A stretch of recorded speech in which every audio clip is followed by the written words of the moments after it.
જય શ્રી કૃષ્ણ।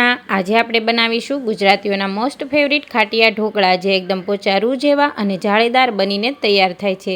જો તમે મારી ચેનલમાં ફર્સ્ટ વાર હોય તો મારી ચેનલને સબસ્ક્રાઈબ કરવાનું નહીં ભૂલશો। તો અહીંયા આપણે રેસીપી સ્ટાર્ટ કરીએ છીએ। તો તેના માટે આપણે એક બાઉલ લઈ લઈશું।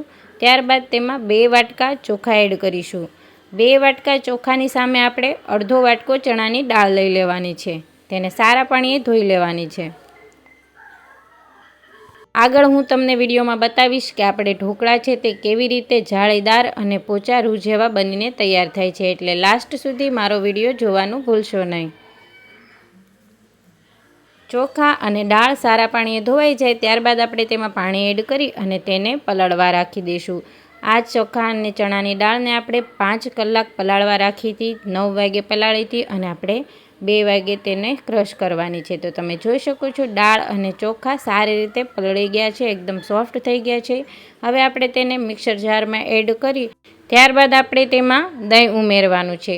પાણી જો તમને જરૂર લાગે તો જ ઉમેરવાનું છે, પાણીની બહુ જરૂર નહીં પડે। આપણે આમાં ખાટું દહીં લઈ લીધું છે તે ઉમેરશું અને તેનું ખીરું તૈયાર કરી લેવાનું છે। ખીરું આપણે આવી રીતનું રાખવાનું છે, તમે અહીંયા જોઈ શકો છો।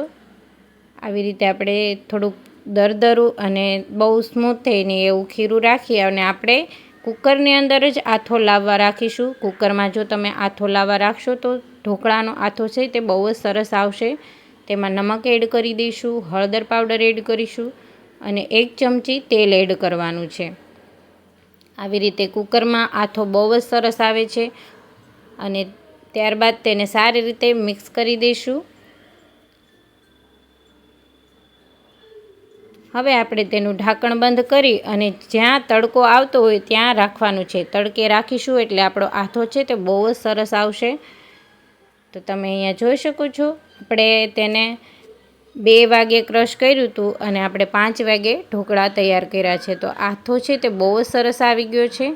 હવે આપણે તેમાં લસણવાળું મરચું ઉમેરવાનું છે, આદું, ઝીણા કટ કરેલા લીલા મરચાં, ઝીણા કટ કરેલા લીમડાના પાન અને ઝીણા કટ કરેલા લીલા ધાણા। ત્યારબાદ તેમાં ધાણા જીરું પાવડર એડ કરીશું, હિંગ એડ કરીશું, 1.5 ચમચી ધાણા જીરું, અડધી ચમચી હિંગ, 1 ચમચી ખાંડ। ત્યારબાદ આપણે તેમાં પાણી ઉમેરીશું। આપણે ઢોકળા છે તે એકદમ પોચા રૂ જેવા અને જાળીદાર બનાવવા હોય તો બેટર છે તેને થોડુંક આછું રાખવું પડે, બહુ ઘાટું નથી રાખવાનું, જેનાથી આપણા ઢોકળા છે તે સરસ ફૂલે અને જાળીદાર ને પોચા રૂ જેવા બનીને તૈયાર થાય।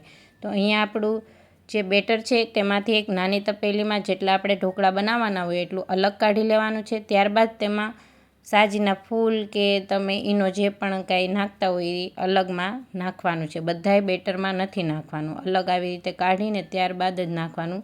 અહીંયા મેં 1 ચમચી ઈનો એડ કર્યો છે, તેની ઉપર થોડુંક પાણી એડ કરી દેવાનું છે। બધું જ મિશ્રણ છે તેને સારી રીતે મિક્સ કરી દેવાનું છે। આવી રીતનું મિક્સ થઈ જાય ત્યારબાદ આપણે ઢોકળિયાની પ્લેટ લઈ લઈશું અને તેમાં તેલ લગાવી દઈશું।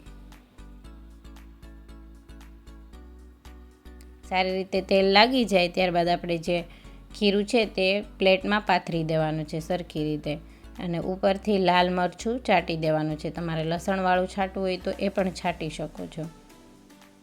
અહીંયા આપણા ઢોકળિયામાં પાણી પણ ગરમ થઈ ગયું છે, તેમાં 2 લીંબુના છોતરા એડ કરી દેવાના છે, જેનાથી આપણું ઢોકળિયું છે તે સારું રહે, અંદર ક્ષાર ના બેસે એ માટે।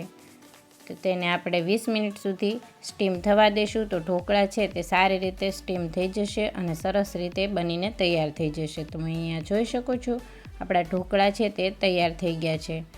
હવે આપણે તેને કટ કરી લઈશું।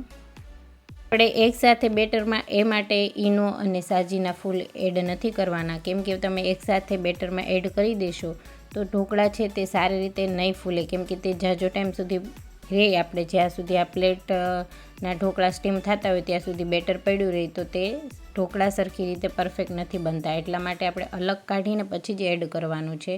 તો અહીંયા આપણા એકદમ સોફ્ટ ફ્લફી તેવા ગુજરાતીઓના મોસ્ટ ફેવરિટ ઢોકળા બનીને તૈયાર થઈ ગયા છે। તો આજનો મારો આ વિડીયો જો તમને પસંદ આવ્યો હોય ને તો લાઇક, શેર અને સબસ્ક્રાઈબ કરવાનું નહીં ભૂલતા। Thank you for watching.